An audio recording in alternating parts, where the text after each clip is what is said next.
ಸ್ವತಃ ಗಿರೀಶ್ ಮಟ್ಟಣ್ಣವರ ಹಲ್ಲೆ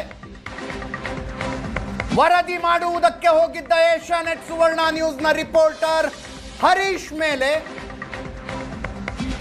ಇಷ್ಟು ಹೊತ್ತಿನ ತನಕ ಸ್ವತಃ ಹರೀಶ್ ಜೊತೆಗೆ ನಾನು ಮಾತನಾಡಿದೆ ಏನೇನಾಯಿತು ಅನ್ನೋದನ್ನ ಸ್ವತಃ ಮಹೇಶ್ ಶೆಟ್ಟಿ ತಿಮರೋಡಿ ಹಲ್ಲೆ ನಡೆಸಿದ್ದು ಸ್ವತಃ ಗಿರೀಶ್ ಮಟ್ಟಣ್ಣವರ ಹಲ್ಲೆ ನಡೆಸಿದ್ದು ಪ್ರತಿಕ್ರಿಯೆ ತೆಗೆದುಕೊಳ್ಳುವುದಕ್ಕೆ ಹೋದಾಗ ಕ್ಯಾಮರಾಮ್ಯಾನ್ ಜೊತೆಗೆ ಕೈಯಲ್ಲಿ ಸುವರ್ಣ ನ್ಯೂಸ್ನ ಲೋಗೋ ಹಿಡಿದು ಘಟನೆಯ ಬಗ್ಗೆ ನಿಮ್ಮ ಪ್ರತಿಕ್ರಿಯೆ ಏನು ಅಂತ ಕೇಳುವುದಕ್ಕೆ ಹೋದಾಗ ನಡೆಸಿದ ಹಲ್ಲೆ ಇದು. ಅತ್ಯಾಚಾರಿಗಳು ಕೊಲೆಗಡಕರು ಅಟ್ಟಹಾಸ ಮೆರೀತಾ ಇದ್ದಾರೆ ಅಂತೇಳಿ ಅವ್ರನ್ನ ಎಲ್ಲರೂ ಕೂಡ ಹೋರಾಟಗಾರರು ಬಂದಿದ್ದಾರೆ, ಅವ್ರ ರಿಲೇಟಿವ್ ಬಂದಿದ್ದಾರೆ. ಬಂದಾಗ ಸುವರ್ಣ ಚಾನಲ್ ಅವರು ಬಂದ, ಬೇರೆ ಮಾಧ್ಯಮದವರು ಇದ್ರು, ಯಾರು ಏನೂ ಅನ್ನಲಿಲ್ಲ. ಯೂಟ್ಯೂಬರ್ಸ್ ಇದ್ರು, ಬೇರೆ ಮಾಧ್ಯಮ ಯಾರು ಏನೂ ಅನ್ನಲಿಲ್ಲ. ಈ ಸುವರ್ಣ ಚಾನಲ್ ಲೋಗೋ ಹಿಡ್ಕೊಂಡು ನನ್ನ ಹತ್ರ ಬಂದ, ಸರ್ ಬೈಟ್ ಕೊಡಬೇಕು ಅಂತ. ನಾನು ಲೋಗೋ ಯಾವುದು ಅಂತ ನೋಡಿದೆ, ಸುವರ್ಣ ಇತ್ತು. ಬೇಡ ಅಂತ ಹೇಳಿದೆ, ಬೇಡ ಇಲ್ಲಿ ಬರಬೇಡಿ, ಆಕ್ರೋಶ ಇದೆ. ಆದರೂ ಕೇಳಲಿಲ್ಲ, ಒಳಗಡೆ ನುಗ್ತಾ ಇದ್ದಾರೆ, ಆಸ್ಪತ್ರೆಗಳಿಗೆ ಬಲವಂತವಾಗಿ ನುಗ್ತಾ ಇದ್ದಾರೆ. ಅಷ್ಟಾದರೂ ಕೂಡ ಜನರು ಆಕ್ರೋಶವಾಗಿ ನೀವು ಪ್ರಸಾರ ಮಾಡಬೇಡಿ, ನಿಮ್ಮ ಹತ್ರ ಇದೆಲ್ಲ ಇಷ್ಟೇ ಹೇಳಿದ್ದು. ಎಲ್ರಿಗೂ ನಮಸ್ತೆ.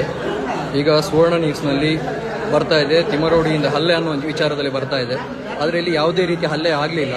ಇವರು ಪೊಲೀಸ್ ಸಿಬ್ಬಂದಿಯ ಜೊತೆ ಮಾತಾಡ್ತಾ ಇದ್ದಾರೆ ಮತ್ತು ಹಾಸ್ಪಿಟಲ್ ಸಿಬ್ಬಂದಿಗಳ ಜೊತೆ ಮಾತಾಡ್ತಾ ಇದ್ದಾರೆ. ಇವರು ಯಾವುದೇ ರೀತಿಯ ತೊಂದರೆಗಳು ಆಗಲಿಲ್ಲ. ಆದರೆ ಸುಳ್ಳು ಸುದ್ದಿಯನ್ನು ಹಬ್ಬಿಸ್ತಾ ಇದ್ದಾರೆ ಹಲ್ಲೆ ಅಂತ. ಇಬ್ಬರು ಸರಿಯಾಗೇ ಇದ್ದಾರೆ, ನೀವು ಬೇಕಾದ್ರೆ ನೋಡ್ಬೋದು. ಯಾವುದೇ ರೀತಿಯ ಹಲ್ಲೆ ಆಗಲಿಲ್ಲ, ಯಾವುದೇ ರೀತಿಯ ಹಲ್ಲೆ ಆಗಲಿಲ್ಲ, ಯಾವುದೇ ರೀತಿಯ ಹಲ್ಲೆ ಆಗಲಿಲ್ಲ. ಇಲ್ಲಿ ಯಾವುದೇ ರೀತಿಯ ಹಲ್ಲೆ ಆಗಲಿಲ್ಲ. ಇವರೊಬ್ಬರು ರಿಪೋರ್ಟರ್, ಅಲ್ಲೊಬ್ರು ಇದ್ದಾರೆ ರಿಪೋರ್ಟರ್.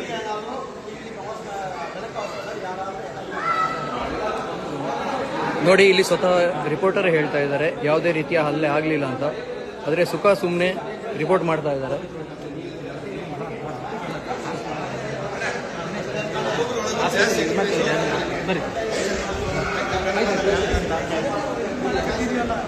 ಇಲ್ಲಿಗೆ ಮಾತಾಡ್ತಾ ಇದ್ದಾರೆ, ಯಾವುದೇ ರೀತಿಯ ಹಲ್ಲೆ ಆಗಲಿಲ್ಲ ಅಂತ ಅವರೇ ಒಪ್ಪಿಕೊಂಡಿದ್ದಾರೆ.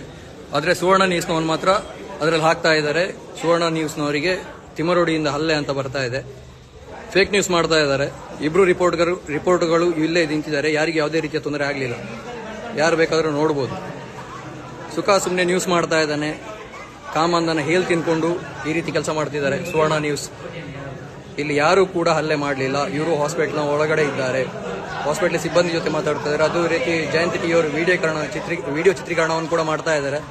ಯಾವುದೇ ರೀತಿ ಒಡೆಯಕ್ ಬಂದಿದ್ದ ಸತ್ಯ, ಇವ್ರು ಅಷ್ಟರಲ್ಲಿ ಹಾಸ್ಪಿಟಲ್ ಪೊಲೀಸರು ಮತ್ತೆ ನೀವು ಎಲ್ಲ ಸೇವ್ ಮಾಡಿದ್ರಿ. ನಾವು ಒಳಗಡೆ ಸೇಫ್ ಆಗಿದ್ದೀವಿ, ತೊಂದರೆ ಇಲ್ಲ ತಾನೆ, ಬೇರೆ ಏನು ತೊಂದರೆ ಕೊಟ್ಟಿಲ್ಲ ತಾನೆ. ಮತ್ತೇನಕ್ಕೆ ನಿಮ್ಮ ನ್ಯೂಸ್ ಅಲ್ಲಿ ಇವಾಗ ಲೈವ್ ಆಗಿ ಅಟ್ಯಾಕ್ ಮಾಡೋರು ಅಂತ ಹೇಳ್ತಾ ಇರೋದು? ಕೇಳಿಸ್ಕೊಳ್ಳಿ ಸರ್, ನಾವೇನ್ ಹೇಳ್ತೀವಿ, ಗಲಾಟೆ ಆಗಿದೆ. ಒಡೆಯಕ್ ಬಂದಿದ್ದ ಸತ್ಯ, ಇವ್ರು ಅಷ್ಟರಲ್ಲಿ ಹಾಸ್ಪಿಟಲ್ ಪೊಲೀಸರು ಮತ್ತೆ ನೀವು ಎಲ್ಲ ಸೇವ್ ಮಾಡಿದ್ರಿ. ನಾವು ಒಳಗಡೆ ಸೇಫ್ ಆಗಿದ್ದೀವಿ, ತೊಂದರೆ ಇಲ್ಲ ತಾನೆ, ಬೇರೆ ಏನು ತೊಂದರೆ ಕೊಟ್ಟಿಲ್ಲ ತಾನೆ. ಮತ್ತೇನಕ್ಕೆ ನಿಮ್ಮ ನ್ಯೂಸ್ ಅಲ್ಲಿ ಇವಾಗ ಲೈವ್ ಆಗಿ ಅಟ್ಯಾಕ್ ಮಾಡೋರು ಅಂತ ಹೇಳ್ತಾ ಇರೋದು? ಕೇಳಿಸ್ಕೊಳ್ಳಿ ಸರ್, ನಾವೇನ್ ಹೇಳ್ತೀವಿ, ಗಲಾಟೆ ಆಗಿದೆ.